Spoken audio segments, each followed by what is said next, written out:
शुक्र है भगवान का कि मेरे जंगल में सब कुशल मंगल है। मैं ये देखकर बहुत खुश होता हूँ कि मेरे जंगल में सभी पशु पक्षी बहुत खुशी खुशी रहते हैं और सभी का इस जंगल में जीवन बहुत अच्छे से गुजरता है। जंगल में एक शेर रहता था। वह राजा होने के कारण उसका हृदय बहुत नरम और दूसरों के प्रति सेवा भाव का रहता था। एक दिन वह जंगल में भ्रमण कर रहा था और देख रहा था कि जंगल में सभी पशु पक्षी ठीक हैं कि नहीं। अरे हाथी, कहो क्या हाल है तुम्हारा? ठीक तो हो ना? कोई दिक्कत तो नहीं है जंगल में? नहीं महाराज, कोई भी दिक्कत नहीं है, सब बढ़िया है। आपकी दुआ है महाराज। अरे दुआ मेरी दुआ नहीं, उस प्रभु परमात्मा की दुआ। चलिए खुश रहिए, आनंद से रहिए। कोई दिक्कत हो तो मुझे अवश्य बताइएगा। जी महाराज, धन्यवाद। ऐसे ही शेर आगे बढ़ता गया। रास्ते में उसे सभी जानवर मिलते गए।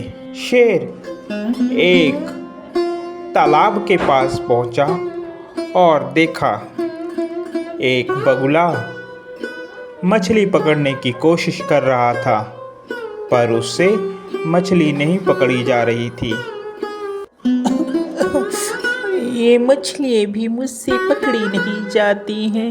अब मैं बूढ़ा हो गया हूँ, मुझसे अब मछलियाँ पकड़ी नहीं जाती। लगता है आज मुझे भूखा ही रहना पड़ेगा। क्या बात है बगुला भाई, इतने चिंतित क्यों हो? क्या बताऊं महाराज, अब मुझसे शिकार नहीं होता और ये लंबे लंबे पंख मुझे शिकार भी नहीं करने देते। अब मैं क्या करूं महाराज? अरे इसमें चिंता करने की क्या बात है? तुम्हारे पंख इतने बड़े हैं तो तुम जब मछली पकड़ते हो तो इनको समेट लिया करो, जिससे तुम्हारी बॉडी का बैलेंस बना रहेगा और तुम अच्छे से शिकार कर लोगे। ठीक है महाराज, मैं एक बार फिर से ट्राई करता हूँ। जैसे ही बगुला नदी में मछली पकड़ने के लिए जाता है, वो राजा शेर के कहने के मुताबिक अपने पंख को समेट लेता है और मछली पकड़ता है और मछली पकड़ लेता है। शेर वहां से चला जाता है।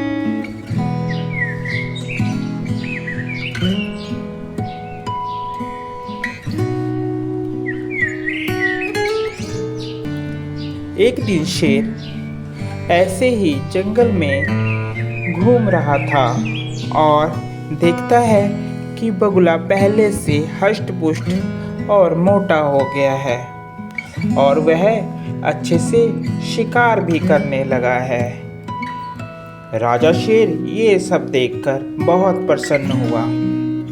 तो प्यारे बच्चों, इस कहानी से हमें यह शिक्षा मिलती है कि हमें हमेशा अगर कोई भी तकलीफ हो तो हमें अपनों का सहारा और सलाह ले लेनी चाहिए। हमारा काम आसान हो जाता है और हमें कुछ ना कुछ सीखने को मिलता है। तो प्यारे बच्चों, आपको हमारी ये स्टोरी कैसी लगी ज़रूर बताएं। साथ ही चैनल को सब्सक्राइब करें, लाइक करें और शेयर ज़रूर करें। Thank you for watching.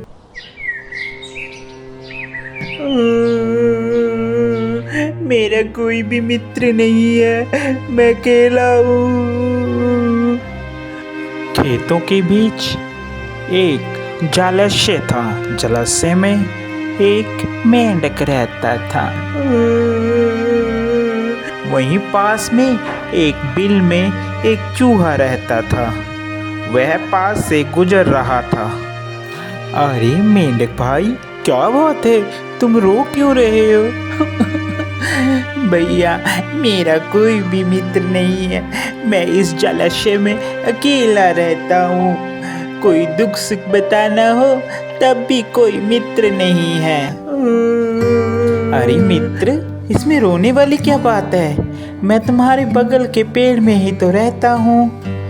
आज के बाद तुम्हें चिंता करने की कोई ज़रूरत नहीं है। आज के बाद मैं तुम्हारा मित्र हूँ। तुम हर एक अपना दुख सुख, हर एक बातें मुझसे बताया करो। मेंढक चूहे की बात सुनकर बहुत खुश हुआ और वह दोनों दोस्त बन गए। वह हमेशा साथ साथ रहते। कभी भी ज़रूरत होती तो मेंढक चूहे की बिल में चला जाता और चूहा भी उससे मिलने जलाशय के पास चला जाता। एक दिन मेंढक के मन में आया, जब देखो मैं ही चूहे के घर में जाता हूँ, आज क्यों ना मैं चूहे को भी अपने घर बुलाऊं। मगर चूहा तो मेरे घर आता ही नहीं है। उसने प्लान बनाया। अरे चूहे भाई, हमारी मित्रता को तो इतने साल हो गए। एक बात बोलूं?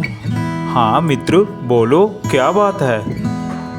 मित्र, मैं सोच रहा था क्यों ना हम दोनों अपने पैरों में रस्सी बांध लें। एक रस्सी तुम्हारे पैर में और एक रस्सी मेरे पैर में, जिससे कभी भी मुझे ज़रूरत पड़ेगी तो मैं खींचूंगा तो तुम बाहर आ जाना, और जब आपको कभी ज़रूरत पड़े तो आप मुझे खींच लेना।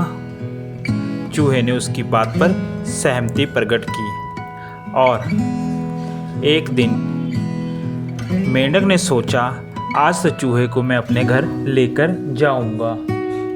वह तालाब में छलांग लगा देता है।